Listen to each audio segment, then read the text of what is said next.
All right, guys, I think we're ready to go. We've got Merlyn and Marion here from Alice Springs Neonatal Unit. So they're going to quickly just go through a little slideshow, and then they're going to give us some displays. Again, just any questions, I'll come around with the audio so that hopefully the recording can be heard. All right, I'll hand it over to you. Thanks guys for coming. I'm Merlyn, and you will just quickly go through this research program. This is usually a 4-hour program, so we'll try to condense it as much as we can. So yeah, we won't go into too much detail, especially about the physiology, because I'm pretty sure you guys know most of it anyway. So yeah, as it says there, most of our hospital-born babies end up needing resuscitation, and I'm pretty sure the ones that will be born en route, the percentage is probably much higher than that. And if everything is okay, we don't really need to do anything, but unfortunately, there are instances where we need to intervene and just help the baby out. So just going through the transition a bit. When babies are inside, before they're born, they are apneic, they're not breathing, and because they're not breathing, obviously their color is blue. The reason why they're not breathing is because their lung fields are all filled with fluid, and any of the gaseous exchange, any of their oxygen requirements is actually the placenta is the one that takes over that. Yeah, the next one. So that's just this fetal circulation, what happens inside in utero there. As you can see that you've got your pulmonary arterioles, which are all constricted because there's no blood flow that's going through it. And the blood flow is actually diverted through that ductus arteriosus, which is just a temporary structure there between the right atrium and the left atrium.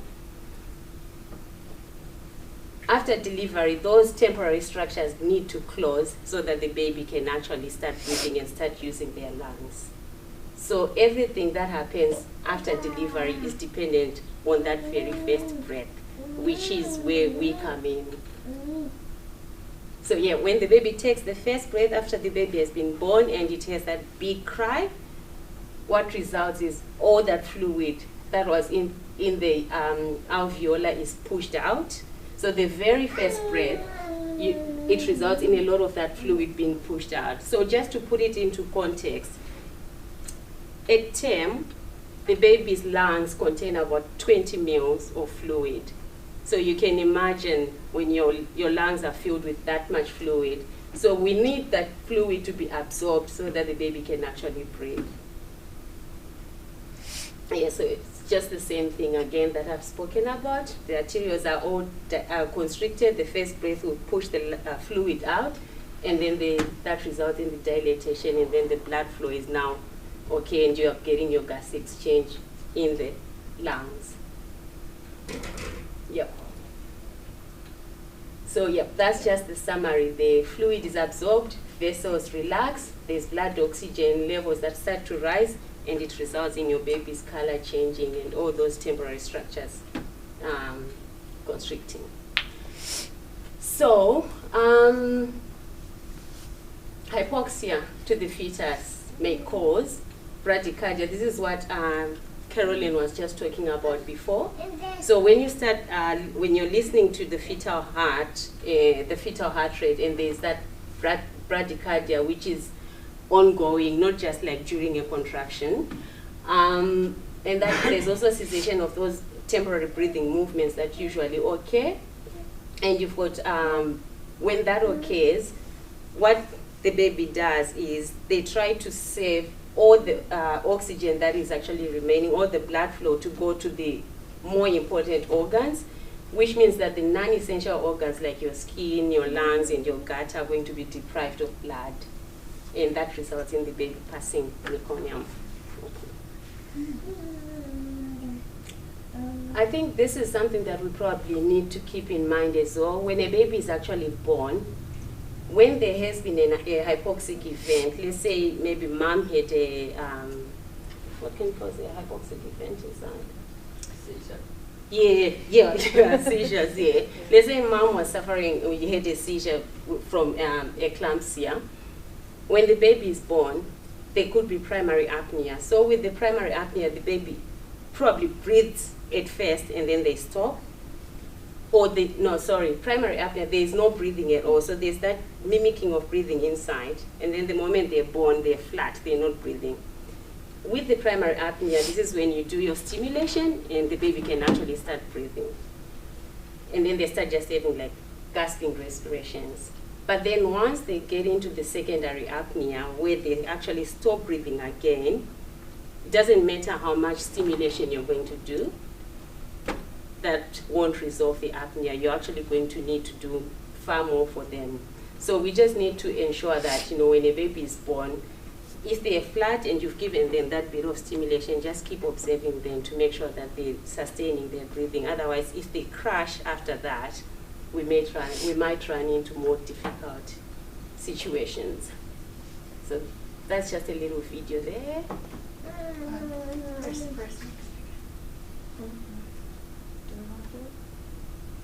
Yeah, no, I don't think sorry. That's okay. Yeah, so that's just what I was talking about. You can just pass. Yeah, that baby looks really sad. Yeah, so it's not a good one, is it?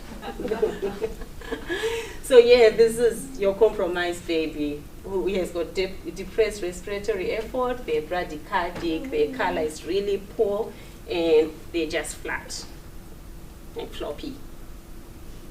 Okay. I'm not really sure what you guys have got in your ambulances. So we've got a BVM Yeah. and a can-do attitude. That always works. Our ICPs can tube, but we also have eye gels. Oh, okay. And you've got your suction in that. And suction, Yeah, I know you guys will be well prepared for that. So you don't have the Neopuff, do you? No. Yeah. You do the nippy? Yeah, we've got just an infant. Neonatal. Oh, fantastic. Just like this. Oh, like this? And it's got a pressure gauge on it as well. Yeah. With the new ones. Pressure. They don't have a neopuff. They don't have a Neopuff. What's a neopuff? Okay, all right. So a neopuff is different. It's actually not a bag. It's just like your, like your circuit, like your tubing. Oh, yeah. Yeah. So it replaces this whole thing. Does it? But it does We have don't the have cable. We got that. It's Sorry. actually a really good little thing, actually. Yeah, so you find that we rarely use these in hospital for resuscitation. Actually, we don't even use Not it nowadays. anymore. Yeah. So we've sort of moved on to the neopuff, which is pretty good because at least you can see the pressures that you're giving the baby and all that. Okay. So the most important thing is always to be prepared, and how you become prepared is by knowing as much antenatal history as possible, and also even what mom is going through at that moment. So it's just going back to what Caroline was talking about before, and just making sure you've got all your equipment ready. Yeah, we'll pass through that. Yeah. Right. So, do you guys have that in your? You probably do, hey. We just follow the ARC ALS. guidelines. Okay. All right. So I suppose what we'll do now is, if we have like 2 groups. Yeah. I think let's do that. Except we haven't got 2 bags. Oh, we've got the other one. We've got the other? Okay. Yeah. If we have 2 groups, and then we'll just go through the flow chart Thanks, Anne. whilst we're doing this. I think it's easier that way. Just start throwing shit right. I'm taking this one. Whichever one you'd like. So maybe whilst we're waiting, we might just talk a little bit about the bag, which you guys will probably be familiar with. So we've got the reservoir. When you're actually ventilating a baby, sorry, I always refer to my patients as babies. I'm not going to say patients. So when you're ventilating a baby and you've got the reservoir on, the baby is actually getting about 90 to 100%, probably not 100%, but 90 to 95% oxygen. That's how much you're delivering to the baby. If you take this off, and you still have your source of oxygen, you've got your tubing, your flow, which is normally for babies about 8 liters. That's what we dial it up to. Without the reservoir, the FiO2 drops down to about 40%.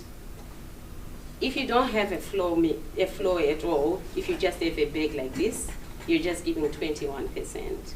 Yeah. And if it's a term baby, 21% can actually be okay. If it's a really preterm baby, normally we start at about 30% FiO2. We try to avoid going up. So I suppose if you're having a preterm baby, just get rid of this here and just hook it up to your flow meter.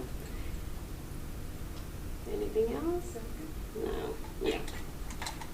All right. So I'll just get you guys, maybe half of you, to come here. What we're going to talk about now is how to actually deliver the breaths. I'm sure we can all just fit around that table. With a preterm baby, you'll still be targeting around 25. So maybe in the yellow zone will probably be the best one. Yep. Yeah. So how would you get to the red? Because we can do it on here. Dial it up.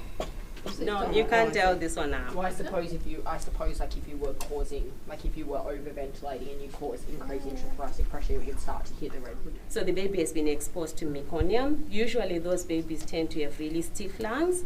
And with this bag, what you do, you'd actually, so this is the pop-up valve, yeah, which is similar to that. So normally with this bag, you give about 35 centimeters of water pressure. If you wanted to give more than that, you occlude that. So I'm pretty sure it's the same thing. You can just press on that. No, you probably need someone else to do that, to hold here. There's a metal pole. Oh yeah, Yes, see? see how it goes up? This pops off, and then you can go unrestricted. Oh, okay. Oh, that's good. Yeah. But yeah, let's just remember that won't be your first line. This is after you've actually tried to give a few breaths and you can see that you're not really getting good chest movement and the color is not changing. And then you might start thinking, oh, maybe the next thing is just to give probably 1 or 2. You wouldn't be giving 3 of them with that. No. Yeah, let's just use that It's one. actually pretty good. I'm really liking this. It might be worthwhile investigating about an ear puff as well. You know, looking into that, because that way, What you do know, they run off? Just it's runs off a bit of oxygen. Oxygen. Yep. Oxygen so you don't and need air. any special equipment to use. No, you don't. You get a little box. Yeah, Sufficient there's a possible. portable Actually, one. have a look in maternity next year. We're up there. They're on all the resusc Mm. They're expensive. I suppose the most important thing, besides what Marion spoke about, making sure that you've got the right size mask.